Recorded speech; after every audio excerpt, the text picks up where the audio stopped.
इस्लाम की सबसे बड़ी देन जो इस देश के 90% मुसलमानों को नहीं पता है। गाइडेंस इतनी जबरदस्त। ये जो मुझे पत्थर मार रहे हैं ना, किसी दिन यही हमारे पैरोकार होंगे। आपको इनसे सीखने का मन नहीं करता? बहुत महान था, एक बार आसमान में से उंगली डाल के छेद कर दिया था। आज सबसे ज्यादा एजुकेशन में हिंदुस्तान में कौन पिछड़ा? मुसलमान। कोई बुनियादी दिक्कत है जिस पे लोग जा नहीं रहे हैं?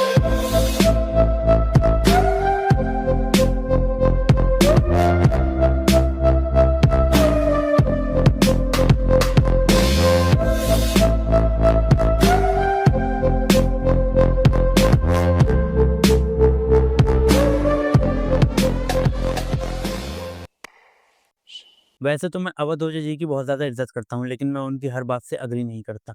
उनके इस्लाम को लेके क्या व्यूज़ हैं, आज की इस वीडियो में वही देखेंगे। तो पहले वीडियो देखते हैं, फिर उसके बारे में बात करेंगे। इस्लाम की सबसे बड़ी देन जो इस देश के 90% मुसलमानों को नहीं पता है।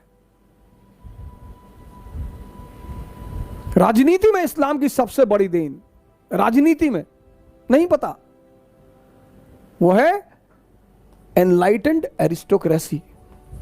ये इस्लाम की सबसे बड़ी देन है, एनलाइटेंड एरिस्टोक्रेसी। और इसमें दो नाम इतने महान हैं, एक अल हारून और दूसरा उसका बेटा अल मामून। सर पढ़िए कभी इनके बारे में। 90% मुसलमान औरंगजेब का नाम जानते हैं? इन लोग का जानते ही नहीं। औरंगजेब बड़ा बढ़िया आदमी था, चच्चा थे तुम्हारे ना। भाई साहब वो महान आदमी था। हाँ बहुत महान था, एक बार आसमान में से उंगली डाल के छेद कर दिया था, वो बाद में नासा वालों ने भरा। ये इन्होंने एक डिपार्टमेंट बनाया सर बगदाद में, बैतुल हिकमत। पर मुसलमानों से कुछ बोल दो, नाराज हो जाते हैं। संगी है, संगी संगी संगी है ये। हाँ बैतुल हिकमत सबको बुलाया सर, पूरी दुनिया के विद्वानों को। ये इस्लाम की राजनीति को सबसे बड़ी देन है। Caliph system. जो आदमी एनलाइटेंड होगा वो स्पिरिचुअल हेड होगा और वही पॉलिटिकल हेड होगा। हजरत अबू बकर, हजरत उमर साहब की कहानियां सुनो सर। हकीकत में इस्लाम ने दुनिया को सबसे बड़ा जो सिस्टम दिया है, वो यही सिस्टम दिया है कि आपका जो स्पिरिचुअल हेड होगा, यानी कि जो आपका पीर होगा, जो आपका गुरु होगा, जो आपका आलिम दीन होगा, वही आपका पॉलिटिकल लीडर भी होगा। आप उसी को वोट डालोगे, आप उसी के हाथ पे बैत करोगे और फिर वही आपको लेके चलेगा, आप उसी से सवाल करोगे। देखा जाए तो जैसे हर शहर में एक जामा मस्जिद होती है, तो उस जामा मस्जिद का जो इमाम होगा, हकीकत में मुसलमानों के शहर का विधायक उसे ही होना चाहिए। ये इस्लामिक सिस्टम के हिसाब से है। हर मोहल्ले में एक मस्जिद होती है, उस मस्जिद का जो इमाम है वो उस मोहल्ले का वार्ड मेंबर होना चाहिए। ये इस्लामिक सिस्टम के हिसाब से है। अब इस चीज़ को बदल दिया गया है। वो कैसे बदल दिया गया है? वो पीरी मुरीदी के नाम से बदल दिया गया है। हुआ ये है, जैसे इस्लाम में ये चीज़ है कि आप किसी के हाथ पे जाके बैत करोगे, आपके लिए ज़रूरी है कि आप किसी के हाथ पे बैत करो। बहुत से जो लोग हैं जिन्होंने इस्लाम में बहुत सारी ख़राबियाँ पैदा कर दी हैं, उनमें से बहुत से ऐसे लोग हैं जो खुद पीर बन के बैठ गए और उन्होंने अपने हाथ के ऊपर बैत कराई। हकीकत में जो वो बैत कराते हैं अपने हाथ के ऊपर, वो स्पिरिचुअल बैत के नाम से बैत कराते हैं, लेकिन हकीकत में इस्लाम में स्पिरिचुअल बैत नहीं होती है। इस्लाम में सिर्फ पॉलिटिकल ही बैत होती है और वही इंसान आपका गुरु होता है जिसके हाथ पे आप पॉलिटिकली बैत करते हो, और वही आपका स्पिरिचुअली भी गुरु होता है। क्योंकि हज़रत उमर जो थे, जो खलीफा थे, वो सिर्फ खलीफा नहीं थे, वो इमाम भी थे भाई। वो खुतबा भी दिया करते थे, वो नमाज भी पढ़ाते थे, वो पूरा सिस्टम लेके चल रहे थे। तो इस्लाम यही कहता है कि उस बंदे को आप गद्दी दोगे, उस बंदे को आप बैठा लोगे जो आपका दीन में इमाम हो, और वही बंदा फिर आपका दुनिया में भी इमाम हो। दोनों ही चीज़ों को लेके आपको साथ में चले। लेकिन पीरी मुरीदी के सिस्टम से दीन वाली चीज़ अलग हो गई, क्योंकि जो पीरी मुरीदी वाले लोग होते हैं वो सिर्फ दीन की बात करते हैं, वो पॉलिटिकल की बात करेंगे नहीं। और जो पॉलिटिकली बात करने वाले लीडर्स हैं, उन्होंने दीन बिल्कुल छोड़ दिया। वहीं ये एक सारा सिस्टम कॉम्प्रोमाइज़ हो गया। मुसलमान इसी को भूल गया। नेता चुनो सर, तुम दलित नेता चाहते हो ना, दलित नेता चुनो, अंबेडकर जैसा चुनो, कोई हारून जैसा चुनो। पढ़ो इस आदमी का इतिहास। लिटरेचर में कंट्रीब्यूशन, साइंस में कंट्रीब्यूशन, डेवलपमेंट में कंट्रीब्यूशन, पॉवर्टी में कंट्रीब्यूशन। नहीं वो आरएसएस वाले जो है मुसलमानों के पीछे 2014 में आए, 2014 में आए। उससे पहले की कंडीशन देख लो, सच्चर कमेटी की रिपोर्ट। अरे नहीं, वो आप नहीं समझ पाएंगे। और 1870 में एक किताब आई हिंदुस्तान में, द इंडियन मुसलमान, बड़ी इंपॉर्टेंट किताब, द इंडियन मुसलमान। और इस किताब जो है, इस किताब ने कहा कि 80% मुसलमान इस देश में पिछड़े हुए हैं, गरीब हैं। 80%? 1870 में तब तो आरएसएस नहीं थी, तब तो मोदी नहीं था, तब तो बीजेपी नहीं थी। 1206 से लेकर 1707 भारत में राजा कौन है? मुसलमान। इल्तुतमिश, बलबन, अलाउद्दीन खिलजी, मोहम्मद बिन तुगलक, फिरोज शाह तुगलक, बाबर, हुमायूं, अकबर, जहांगीर, शाहजहां, औरंगजेब।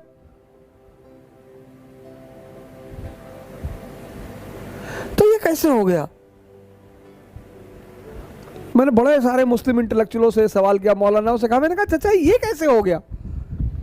नहीं नहीं, वो जो है वो कुछ दूसरा मसला है, वो आप नहीं जान पाए। नहीं नहीं, कैसे हो गया? तब तो ये लोग थे नहीं। मैं बताऊं ये कैसे हो गया। ये ऐसे हो गया कि उस टाइम पे हिंदुस्तान के अंदर तसव्वुफ़ का बोलबाला था। तसव्वुफ़ के जो बानी हैं, जो तसव्वुफ़ को फैला रहे थे। अब बहुत से को तो ये नहीं पता होगा कि तसव्वुफ़ होता क्या है। खैर वो एक लंबी बातचीत है। अगर आप जानना चाहते हो तो इंटरनेट पर बहुत सारी वीडियोज़ अवेलेबल हैं। कई अलग अलग तरीके के आलिमों ने इस चीज़ को एक्सप्लेन करने की कोशिश करी, आप जाके देख सकते हो। हकीकत में तसव्वुफ़ और मलूकियत, ये दो ऐसी चीज़ें हैं जिन्होंने पूरी मुसलमान कौम को बहुत ज़्यादा नुकसान पहुंचाया है। तसव्वुफ़ की वजह से लोगों में जो एक एफर्ट करने का वो था ना, जज्बा, वो ख़त्म हो गया है। और लोगों में ये चीज़ पैदा हुई कि हमारे सारे काम तो आसानी से ही हो जाएंगे। ये कैसे हो गया? इसका मतलब कोई बुनियादी दिक्कत है जिस पे लोग जा नहीं रहे हैं। सही बात है। ये मकसद है मेरा आपको इस कहानी सुनाने का। यहां पे तो सर मुसलमान शासक हैं, फिर 80% गरीब, पिछड़े। क्यों? कोई तो बुनियादी वजह होगी सर। इतना बड़ा ये बिंदी देख रहे हैं, इतना बड़ा इजराइल और इतना बड़ा अरब वर्ल्ड,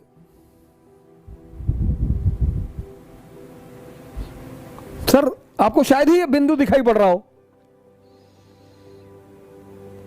इतना बड़ा इजराइल और इतना बड़ा अरब वर्ल्ड, दुस्साहस देखिए इनका। आपको ये आकर्षित नहीं करता?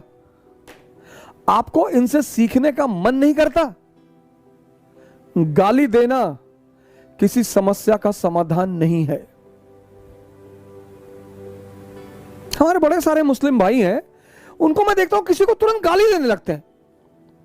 तारिक फतेह चोर है। अच्छा, क्यों? वो आर्रा का एजेंट है। अच्छा, हिंदुस्तानियों का एजेंट है। तो क्यों नहीं बहस करते उससे जाकर? करो, उसको साबित करो कि तुम गलत हो। उसको बुलाओ किसी मजलिस में, उसके तर्कों को काटो। नहीं नहीं, वो शैतान का आदमी है, शैतान, इबलीस का आदमी। तारिक फतेह को तो किसी मजलिस में बुला के उसके तर्कों का जवाब दिया जा सकता है, मगर प्रॉब्लम यह है कि तारिक फतेह खुद नहीं आएंगे। तारिक फतेह भी कोई कम थोड़ी है। वो, जहाँ तक मुझे लगता है, ये मेरा अपना पर्सनल ओपिनियन है, वो एक फसादी इंसान है। वो वही बात करेगा जिससे फसाद हो। वो मुसलमान की प्रॉब्लम को एड्रेस करने की कोशिश नहीं कर रहा है, वो एक फसाद क्रिएट करने की कोशिश कर रहा है। ये मेरा अपना पर्सनल ओपिनियन है, आप चाहें तो डिसएग्री कर सकते हैं। लेकिन हाँ, मैं ये जानता हूँ इस्लामिक वर्ल्ड में ऐसे बहुत बहुत बड़े स्कॉलर्स, लेकिन हाँ मैं ये जानता हूँ कि इस्लामिक वर्ल्ड में बहुत सारे ऐसे बड़े बड़े स्कॉलर पढ़े हुए हैं आज भी, जो तारिक फतेह को बहुत अच्छे से जवाब दे सकते हैं और उसे उसी भाषा में समझा सकते हैं, उसके तर्कों का जवाब दे सकते हैं। लेकिन दिक्कत ये है, वो ऐसे किसी स्कॉलर के पास तो जाएगा नहीं। तारिक फतेह से ज़्यादा बड़े बड़े लोग पढ़े हुए हैं जो इस तरीके की बातें करते हैं और मजदूरी करते हैं, जिनमें से एक नाम पियर्स मॉर्गन का भी है। आप पियर्स मॉर्गन का शो देखो, जिसमें उसने मोहम्मद हिजाब को बुलाया है और मेहदी हसन को बुलाया है। अभी जो 3 का इशू चल रहा है, उस इशू पे बात करने के लिए जो मुस्लिम गेस्ट आए हैं, उसमें से मोहम्मद हिजाब का वीडियो देख लो और हसन मेहंदी का वीडियो देख लो, डैनियल हकीकतचू का वीडियो देख लो। ये बहुत से ऐसे नाम हैं जो पियर्स मॉर्गन और तारिक फतेह जैसों को बहुत आसानी से जवाब दे सकते हैं। और जब भी तुम किसी को गाली देते हो तो एक बात तो स्पष्ट हो जाती है कि तुम उससे मुकाबला करने में सक्षम नहीं हो। whenever you are abusing someone, then it is explicitly clear, explicitly, that you are not in a situation to compete with that person. पूरी दुनिया की अर्थव्यवस्था यहूदियों के हाथ में है सर। इतना ऑयल रिजर्वायर होते हुए तुम उनके गुलाम हो। 48 में मारा, 56 में मारा, यम किप्पुर के वॉर में मारा, 6 डेज वॉर में मारा, तुम्हारे घर में घुसकर तुम्हारा बेड़ा उड़ा देते हैं, स्विस कैनाल पे कब्जा कर लेते हैं, इजिप्ट की एयरफोर्स पूरी उड़ा देते हैं। तुम्हें यह चीज आश्चर्य नहीं करती? बस गाली ही देते हो। अब इसके बारे में 2 मिनट बात करना चाहता हूँ। देखो, इजराइल अपने आप में इतना पावरफुल नहीं है, उसके पास नेटो की और अमेरिका की पूरी सपोर्ट है, पूरी दुनिया इस बात को जानती है। लेकिन उनकी सपोर्ट क्यों है? उनकी काबिलियत इस बात में है कि अमेरिका जैसा मुल्क और ब्रिटेन जैसा मुल्क उनकी सपोर्ट क्यों कर रहे हैं। वजह यह है, पूरी दुनिया का माशती निज़ाम यानी बैंकिंग सिस्टम उनके हाथ में है और पूरी दुनिया में वो इंटरेस्ट बेस्ड इकोनॉमी को लेके चल रहे हैं, जिसकी वजह से पूरी दुनिया में जितना भी पैसा छपता है उसमें से एक बहुत बड़ा हिस्सा इंटरेस्ट के तौर पे उनको जाता है। जैसे वर्ल्ड बैंक और IMF जो हैं, ये प्राइवेट इंस्टीट्यूशंस हैं जिन्हें वो ओन करते हैं। आप लोग शायद ये सोचते हो कि इन इंस्टीट्यूशंस को US या कोई और गवर्नमेंट ओन करती है, ऐसा नहीं है। इन इंस्टीट्यूशंस को यही लोग ओन करते हैं, ये प्राइवेट इंस्टीट्यूशंस हैं, लेकिन ये चलते ऐसे हैं जैसे ये गवर्नमेंट इंस्टीट्यूशन है। तो पूरी दुनिया में जो कर्जा लेके मुल्क आते हैं उनको कर्जा ये लोग देते हैं। तो पूरी दुनिया में जहाँ भी पैसा प्रिंट करा जाता है तो उसमें से एक बहुत बड़ा हिस्सा इनको ब्याज के तौर पे जाता है, जिसकी वजह से बहुत सा पैसा होने की वजह से किसी भी देश की गवर्नमेंट को हटा देते हैं, किसी भी देश में अपनी मर्जी की गवर्नमेंट बैठा देते हैं जो बाद में इन्हें सपोर्ट करती है, इनके एजेंडा को लेकर चलती है। लेकिन यहाँ ये बात नहीं करते, यहाँ बात करते हैं मुस्लिम पर्सपेक्टिव की वजह से कि मुसलमान इन्हें काउंटर क्यों नहीं कर पा रहे हैं। जैसे कि मैंने अभी बताया पहले कि मुसलमानों को इंडिया, पाकिस्तान और बांग्लादेश में तसव्वुफ़ की वजह से बहुत ज़्यादा प्रॉब्लम हुई है। लेकिन ये जो अरब ममालिक हैं, यहाँ पर सबसे ज़्यादा जो मुसलमान पिछड़े हैं, जो मुसलमानों के साथ ये सब कुछ हो रहा है, उसकी बहुत बड़ी वजह है मलूकियत। पूरी दुनिया के अंदर मुसलमानों को सबसे ज़्यादा जो नुकसान पहुँचाया है वो इन्हीं 2 चीज़ों से पहुँचाया है। मलूकियत की वजह से ही ये सारी अरब कंट्रीज़ आज तक पिट रही हूँ। अब मलूकियत किसे कहते हैं? मलूकियत कहते हैं बादशाही निज़ाम को। ये लोग खिलाफती निज़ाम को तरजीह ना दे के बादशाही निज़ाम के ऊपर चल रहे हैं ताकि हमारी गद्दी ना चली जाए। अब ऐसी सिचुएशन में क्या करा जाए? आप उन्हें गद्दी से नहीं हटा सकते क्योंकि वो कभी अपनी गद्दी छोड़ेंगे नहीं। जब उनकी गद्दी नहीं चेंज होगी, वहाँ पर चुनाव भी नहीं होते हैं, डेमोक्रेसी भी नहीं है, तो फिर वो अपनी नीतियों को लेकर वैसे ही चलते रहेंगे जैसे चल रहे हैं। लेकिन खिलाफती निज़ाम अगर वहाँ कायम होता और अरब कंट्रीज़ में खिलाफती निज़ाम कायम होता तो ये दिक्कत ही नहीं होती। अगर वहाँ के लीडर्स इस्लामिक निज़ाम के मुताबिक हुकूमत ना करते तो वहाँ की पब्लिक जब चाहती उन्हें हटा देती। अब जैसे कि आप लोग आए दिन न्यूज़ सुनते रहते होंगे कि सऊदी अरेबिया में डिस्को खुल गया है या वहाँ कॉन्सर्ट हो रहा है या वहाँ पर ये काम होना स्टार्ट होगा जो पहले नहीं हुआ करते थे। इस्लामिक हुकूमत की वजह से गैर कानूनी माना जाता था जिन कामों को, आज उन कामों को आप लोग देखोगे होता हुआ। तो उसकी वजह क्या है? मोहम्मद बिन सलमान और इन जैसे जो लीडर्स हैं ये सोचते हैं कि भाई हमारी गद्दी ना जाए किसी सूरत से, चाहे हमें इस्लामिक वैल्यूज़ को कितना भी कॉम्प्रोमाइज़ करना पड़े, चाहे हमें मुसलमानों को कितना भी ज़्यादा कॉम्प्रोमाइज़ करना पड़े। अब ये अपनी गद्दी बचाने के लिए ये सब कर रहे हैं और आपको यकीन नहीं होगा इस बात का कि ये जो सारा सिस्टम वो लेके चल रहे हैं, जो मलूकियत का सिस्टम कहलाता है, इस सिस्टम को जायज़ करार देने वाले उलेमा हैं सऊदी अरब के, जिन्होंने ये कह दिया है कि हाँ ये सिस्टम जायज़ है, आप ये लेके चल सकते हैं। जबकि कुरान और हदीस इस चीज़ की बिल्कुल कतई सख्त नफ़ी करती है कि मलूकियत कतई बर्दाश्त नहीं करी जाएगी इस्लामी हुकूमत के अंदर और इस्लामिक कंट्रीज़ के अंदर। ओझा सर इतना समझ पा रहे हैं, इतने पढ़े लिखे होने के बावजूद वो सिर्फ सवाल तक पहुंच पाए। अब ओझा सर तो यहाँ तक पहुंच गए लेकिन एक मुसलमान यहाँ तक नहीं पहुंच पा रहा है। इतनी चीज़ें तो एक आम मुसलमान को पता होना चाहिए कि इस्लाम की सबसे बड़ी राजनीतिक देन है एनलाइटेंड एरिस्टोक्रेसी। एनलाइटेंड एरिस्टोक्रेसी, उसमें जिन्ना जैसे लोग कहीं नहीं बैठते सर, वो बैठते ही नहीं। इस्लाम की जो सबसे बड़ी राजनीतिक देन है वो है एनलाइटेंड एरिस्टोक्रेसी। और सर इस्लामिक स्टेट ने इतनी यूनिवर्सिटियां खोली, इतनी वर्ल्ड फेमस सर, 5-6 नाम तो मैं आपको गिना देता हूं। Baghdad, Cairo, Barcelona, soil, Damascus, ये सब फेमस इस्लामिक यूनिवर्सिटियां थी। रेनेसांस की जो पृष्ठभूमि बनी ना सर, वो इन्हीं यूनिवर्सिटियों में बनी सर। इन यूनिवर्सिटी में पढ़ने के लिए लोगों का सपना होता था कि हम इन यूनिवर्सिटियों में पढ़ें। अगर इस्लाम का इतिहास देखा जाए 8th सेंचुरी से 15th सेंचुरी, और सुप्रीम अचीवमेंट सर, गाइडेंस इतनी जबरदस्त, एनलाइटेंड एरिस्टोक्रेसी। राम एनलाइटेंड है, मोहम्मद एनलाइटेंड है, गुरु गोविंद सिंह एनलाइटेंड है। औरंगजेब ने पूछा आप संत हैं, आपने हथियार उठा लिया, क्यों? और ये आप दाढ़ी और बाल क्यों रखते हैं बड़े बड़े सन्यासियों की तरह? बोले हम सेंट वॉरियर्स हैं, हम धर्म के लिए लड़ते हैं। धर्म मतलब सिखिज्म नहीं, धर्म मतलब मानवता। यहाँ इसका मतलब खिलाफती निज़ाम है। उस वक्त खिलाफती निज़ाम चल रहा है। इस्लाम जब पैदा हुआ पूरी दुनिया में अंधेरा था, पूरी दुनिया में। आप कभी इस्लाम की हिस्ट्री पढ़ो, यूरोप औरतें जलाई जा रही थी विच हंटिंग के नाम पे, विच हंटिंग। हिंदुस्तान सती प्रथा, चीन में तो लड़कियों को ऐसे ही मार डालते थे। पूरी दुनिया में अंधेरा, और उस अंधेरे में मोहम्मद साहब लैंप लेकर खड़े हुए। इस्लाम, प्रेम, मैसेज। हुजूर साहब गुजरते थे एक रास्ते से, कोई महिला उनके ऊपर डेली कूड़ा फेंकती थी। हमारे आपके ऊपर फेंक दे हम तो गोली चला दे तुरंत, कि वह कूड़ा फेंकोगे, वो भी हम मतलब मैं, वाजीराम के टीचर, इतनी औकात तुम्हारी? पैगंबर, हम तो उसके सामने कुछ है ही नहीं। पैगंबर, मालिक का सीधा हाथ है उस आदमी के सर पे। एक दिन उस महिला ने कूड़ा नहीं फेंका, वो मकान के अंदर गए, पता किया कि मोहतरमा कहाँ है, पता चला बीमार है। गए, हालचाल पूछा, कहा मालिक से दुआ करूंगा कि आप जल्दी ठीक हो जाए।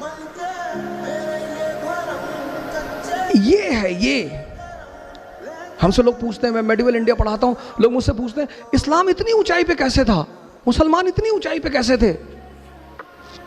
स्पेन से लेकर चाइना सी, कैस्पियन से लेकर हिंदुस्तान, पूरे इलाके में मुसलमानों का कब्जा। क्यों? क्योंकि वो अपने उस वक्त पैगंबर को समझते थे कि जीतने के सिद्धांत क्या है। जीतना तलवार से नहीं, तलवार से तो लूटा जाता है। चोर किस चीज का इस्तेमाल करता है? तलवार का। ये मैसेज है, मैसेज। इकरा शब्द फैजल साहब ने लिया कि सर हम तो अपनी इंस्टीट्यूट का नाम इकरा रखेंगे। मैंने कहा बिल्कुल। मैंने कहा, इन्होंने मुझसे पूछा कि हम इंस्टीट्यूट का नाम क्या रखें, हमने कहा इकरा रखो, बड़ा अंधेरा है दुनिया में। इकरा मतलब पढ़ो। आज सबसे ज्यादा एजुकेशन में हिंदुस्तान में कौन पिछड़ा? मुसलमान। पैगंबर हमारा कह रहा है, हमारा, वो हम सब के पैगंबर है, किसी खास विशेष के नहीं है। वो कहता पढ़ो, समझो। तैफ शहर का नाम सुना होगा, काफी लोग बैठे हो तैफ, वहां के लोग हुजूर साहब को पत्थर मारते थे, गाली देते थे। जिब्राइल साहब ने हुजूर साहब से कहा कि कहो तो, तैफ शहर 2 पहाड़ों के बीच में है, तो उन्होंने हुजूर साहब से कहा कि कहो तो दबा दूं। अरे बोले नहीं, जाने दो। ये लोग ये जो मुझे पत्थर मार रहे हैं ना, किसी दिन यही हमारे पैरोकार होंगे।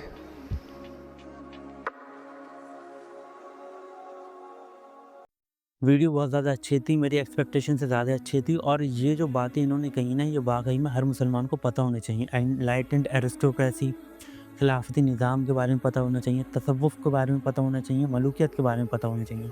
ये पता होना चाहिए कि तसव्वुफ़ क्या है, इसमें क्या बताया जाता है, मलूकियत क्या है, ये क्यों चल रही है, और खिलाफती निज़ाम क्या था, और इसमें मुसलमान कैसे तरक्की पे था। ये बातें हर मुसलमान को पता होना चाहिए, ताकि अपना वो स्टेटस रिक्लेम कर सकें जो किसी टाइम पे हुआ करता था। उस स्टेचर पे हम लोग पहुंच सकें जो किसी टाइम पे हुआ करता था। अब मैं आपको एक बहुत बड़ी बात कहता हूँ, बहुत सारे लोगों को ये चीज़ बुरी लग सकती है। उस टाइम में मुसलमान की इतनी तरक्की करने की एक बहुत बड़ी वजह ये भी थी ना, कि उस वक्त पीरी मुरीदी नहीं थी। पीरी मुरीदी की वजह से आप यकीन नहीं मानोगे कितना मुसलमानों को नुकसान हुआ है।